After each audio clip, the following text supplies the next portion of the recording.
வரன் தேடும் படலம் தமிழ் மேட்ரிமோனியில் இனிதே தொடங்கட்டும். 25 ஆண்டுகளாக நம்பகமான சேவை.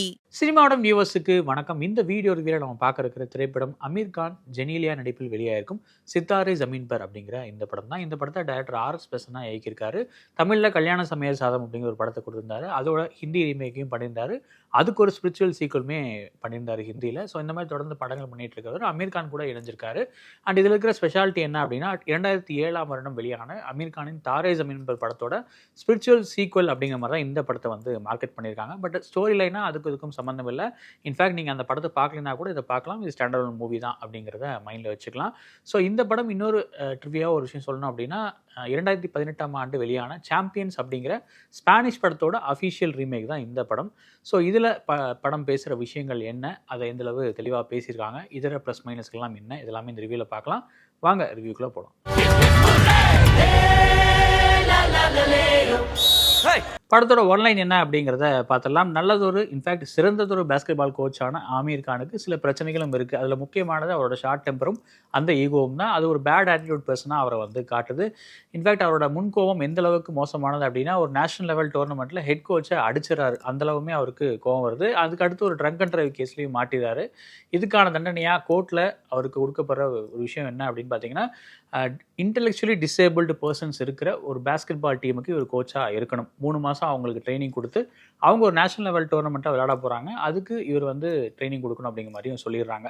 ஸோ இதை தொடர்ந்து அமீர் கான் வேண்டா வெறுப்பா அங்கே போய் அவங்களை ட்ரை பண்ணுறப்போ அவர் கற்றுக்கிற லெசன்ஸ் எல்லாம் என்ன, இவர் கோச் பண்ணுற டீம் ஜெயிச்சாங்களா இல்லையா, அந்த பீப்புளெலாம் இவர்கிட்ட இருந்து கற்றுக்கிற விஷயங்கள் என்ன, இதெல்லாம் தான் இந்த சித்தாரே ஜமீன் பர் படத்தில் நடிகர்களோட பர்ஃபார்மன்ஸ்லாம் எப்படி இருந்தது அப்படிங்கிறத பார்த்தலாம். ஆமீர் கான் தன்னுடைய அந்த தாரே ஜமீன் பர் லாங்குவேஜ்லேருந்து டோட்டலாக ரிவர்ஸலாக ஒரு ரோலை எடுத்திருக்காரு. இன்ஃபேக்ட் அதில் வந்து ஒரு நல்ல டீச்சர், இதில் ஒரு பேட் டீச்சர் அப்படிங்கிற மாதிரியான ஒரு விஷயம் தான். இன்ஃபேக்ட் டெக்னிக்கல் வைஸ் அந்த ஸ்போர்ட்ஸ் வைஸ் ஒரு தெளிவான ஆளாக இருந்தாலும் ஆட்டிடியூட் வைஸும் சரி, பீப்புள் அப்ரோச் பண்ணுற விதத்துலையும் சரி, டோட்டலாக ஒரு நெகட்டிவான ஒரு வைப்பை கொடுக்குறாரு. அதுவே ஆரம்பத்தில் கொஞ்சம் உறுத்தலாக இருந்தாலும் போக போக அந்த கேரக்டரே இப்படி தான் அப்படிங்கிறதையும் நம்ம மனசில் பதிய வச்சிடறாரு. ரொம்ப கன்வின்சிங்கான போர்ட்ரேலாகவும் கொண்டு வந்திருக்காரு. இன்ஃபேக்ட் செகண்ட் ஹாஃபில் சில எமோஷனல் காட்சிகள்லையும் யூஷுவல் அந்த அமீர் கானோட அந்த பீக் பெர்ஃபார்மன்ஸை பார்க்க முடியுது. அதனாலேயே நிச்சயமாக அமீர் கானோட கேரியரில் இது ஒரு பெஸ்ட் பெர்ஃபார்மன்ஸ் அப்படின்னு கூட சொல்லலாம். ஆமீர் கானோட ஒய்ஃபா ஜெனீலியா தேஷ்முக் ஃபர்ஸ்ட் ஹாஃபில் இவங்களுக்கு பெரிய வேலையில் தான். பட் செகண்ட் ஹாஃபில் அந்த டீமோட பயணம் பண்ணுறது, அதில் கிடைக்கிற அனுபவங்கள் அண்ட் ஆமீர் கானுக்கும் இவங்களுக்கும் உள்ள அந்த ட்ரபுள்டு ரிலேஷன்ஷிப் எப்படியெல்லாம் டைலமா மாறுது, அதில் ஜெனீலியா கொடுக்குற நடிப்பு, இது எல்லாமே ரொம்ப ஆத்மார்த்தமாகவே இருந்தது. இன்ஃபேக்ட் செகண்ட் ஹாஃபில் இவங்களோட எமோஷனல் பெர்ஃபார்மன்ஸும் ஒரு முக்கியமான விஷயம் அப்படின்னு சொல்லலாம். பட் இவங்களெல்லாம் தாண்டி இந்த படத்தில் சென்டர் ஸ்டேஜ் எடுக்கிறது அந்த இன்டெலெக்சுவலி டிசேபிள்டு பீப்புளாக நடிச்சிருக்கிற அந்த பேஸ்கெட் பால் பிளேயர்ஸ் தான். சித்தாரே ஜமீன் பர் அப்படிங்கிற அந்த டைட்டிலுக்கு பொருத்தமாக நிச்சயமாக அவங்க தான் இந்த மண்ணோட சூப்பர் ஸ்டார்ஸ் அப்படின்னு கூட சொல்லலாம். அந்தளவு எமோஷனலான ஒரு பெர்ஃபார்மன்ஸை கொடுத்துருக்காங்க. பேஸ்கெட் பால் விளையாட்டில் அவங்க பண்ணுற சாகசங்கள் தாண்டி இப்படியான கேரக்டர்ஸை உள்வாங்கி அதை சிறப்பாக திரையில் கொடுத்து நம்மளே எமோஷனலாக ட்ரிகர் பண்ணுறது அவ்வளோ சாதாரணமான விஷயம் கிடையாது. அதை பண்ணதுக்கு தான் அவங்களுக்கு நிச்சயமாக ஒரு பெரிய அப்ரிசியேஷனே கொடுக்கணும். அந்த 10 பேர்த்துக்குமே ஒரு ஸ்பெஷல் ஷவுட் அவுட் அப்படின்னே சொல்லலாம். அண்ட் இவங்களை தாண்டி சின்ன சின்ன சப்போர்ட்டிங் கேரக்டர்ஸில் அமீர் கானோட அம்மாவாக வர டாலி அவுலுவாலியா, அவங்க வீட்டு சமையல்காரராக வர பிரிஜேந்திரா காலா, அண்டு இந்த சர்வோதயா சென்டரை நடத்துகிற கேரக்டரில் குர்பால் சிங், இவங்க 3 பேருமே நிறைவான பெர்ஃபார்மன்ஸை கொடுத்துருக்காங்க. திரையில் தோன்ற எல்லாருமே அந்த கேரக்டரை புரிஞ்சுக்கிட்டு சிறப்பான பெர்ஃபார்மன்ஸ் கொடுத்துருக்காங்க அப்படின்னு சொல்லிடலாம். படத்தோட பாசிட்டிவ்ஸ் என்ன அப்படிங்கிறத பார்த்தலாம். இன்டெலெக்சுவல் டிசபிலிட்டி ஐடி அப்படிங்கிற பிரச்சனையை குறித்து பேசுகிற படங்கள் அப்படிங்கிறது எனக்கு தெரிஞ்சு இந்திய சினிமாவில் ரொம்பவே குறைவு தான். அங்கங்கே சில படங்கள் வந்துட்டு போனாலும் அவை பெரிதளவு விவாதத்தை கிளப்புதா அப்படின்னு கேட்டால் அது ஒரு கேள்விக்குறி தான். அந்த வகையில் இந்த படம் அந்த சென்சிட்டிவான ஏரியாவை ரொம்ப சென்சிபிளாக டச் பண்ணியிருக்கு அப்படின்னே சொல்லலாம். இன்ஃபேக்ட் அந்த ஐடி அந்த இன்டெலெக்சுவல் டிசபிலிட்டிக்குள்ளே இருக்கிற பல விஷயங்களும் இந்த படம் பேசியிருக்கு.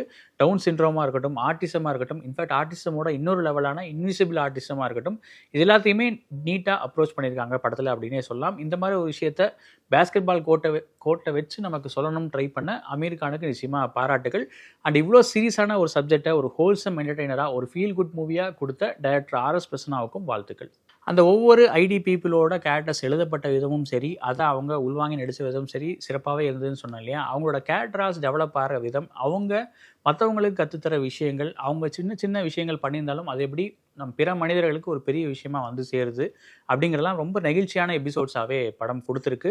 அது எல்லாமே இந்த படத்தோட ஹைலைட் அப்படின்னு சொல்லலாம். சும்மாவே ஒரு ஸ்போர்ட்ஸ் ட்ராமாவில் ஒரு அண்டர்டாக் அச்சீவ் பண்ணுறாரு, அதே மாதிரி ஒரு பேடு கோச் வந்து திருந்தி ஒரு கேரக்டர் ஆர்க்கில் சேஞ்ச் ஓவர் ஆகிறாரு அப்படின்னாலுமே அந்த படங்கள் இன்ட்ரெஸ்டிங்காக தான் இருக்கும். அதுக்கு காரணம் அந்த ஸ்போர்ட்ஸ் அப்படிங்கிற ஒரு விஷயம் அது உள்ளே வரது தான். இதில் அதையும் தாண்டி இந்த மாதிரியான ஒரு ஸ்பெஷல் கேரக்டர்ஸும் உள்ளே வரப்போ அவங்களோட அப்ரோச்சும் புதுசாக இருக்கிறப்போ இன்னுமே இந்த படம் ஒரு இன்ட்ரெஸ்டிங்கான வாட்சாக மாறிடும். அதை தான் அந்த மேஜிக் தான் இந்த படத்துலையும் நடந்திருக்கு அப்படின்னு நினைக்கிறேன்.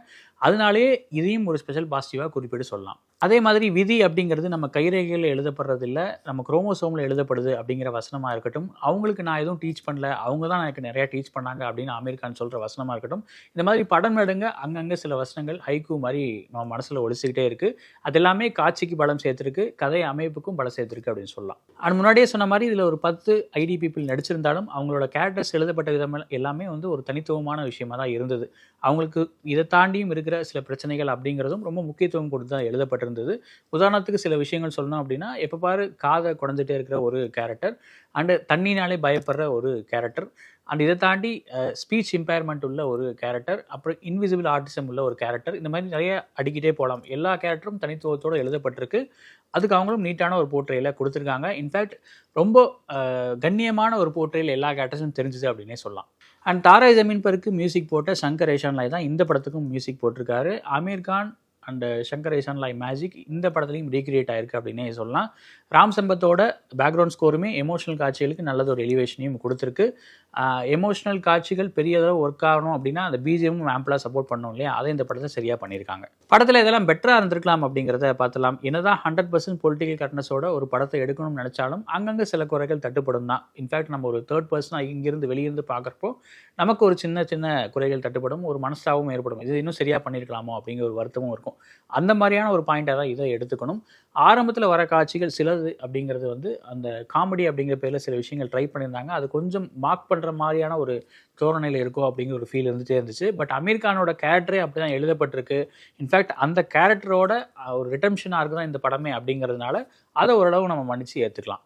அண்ட் ஃபர்ஸ்ட் ஹாஃபோட மொமெண்ட்ஸ் எல்லாமே நல்லாவே கிளிக் ஆகிருந்தது, நல்லாவும் இருந்தது. படம் என்டர்டெய்னிங்கான வாட்சாகவும் இருந்தது. இன்ஃபேக்ட் இன்டர்வல் பிளாக் அவ்வளோ ஒரு ஸ்வீட் மொமெண்ட்டாக இருந்தது. அந்த இடத்துல இன்டர்வல் போடுறது அப்படிங்கிறதே ஒரு நிச்சயமாக ஒரு பாராட்ட வேண்டிய விஷயம் தான் அப்படின்னு நினைக்கிறேன். ஏன்னா எதுக்கு எடுத்தாலும் ஒரு ட்விஸ்டோடையும் ஒரு பேங்கோடையும் முடிக்கிறதா இன்டர்வல் ஸ்டைல் இல்லையா. பட் இதில் அந்த இன்டர்வல் சீனே ஒரு ஹைக்கூ மாதிரி இருந்தது, அதுவே பாராட்டத்தக்க தான். பட் செகண்ட் ஹாஃபில் என்ன பிரச்சனை அப்படின்னு பார்த்தீங்கன்னா, இந்த ஃபர்ஸ்ட் ஹாஃபில் இருந்த அந்த எமோஷனல் மூமெண்ட்ஸ் கொஞ்சம் இங்கே வேறு மாதிரி போயிட்ட ஒரு ஃபீல் இருக்குது. கொஞ்சம் சினிமாத்தனமும் கலந்துட்ட மாதிரி இருக்குது. அதனால் கொஞ்சம் பேசிங் இஷ்யூஸும் அங்கே தட்டுப்படுது.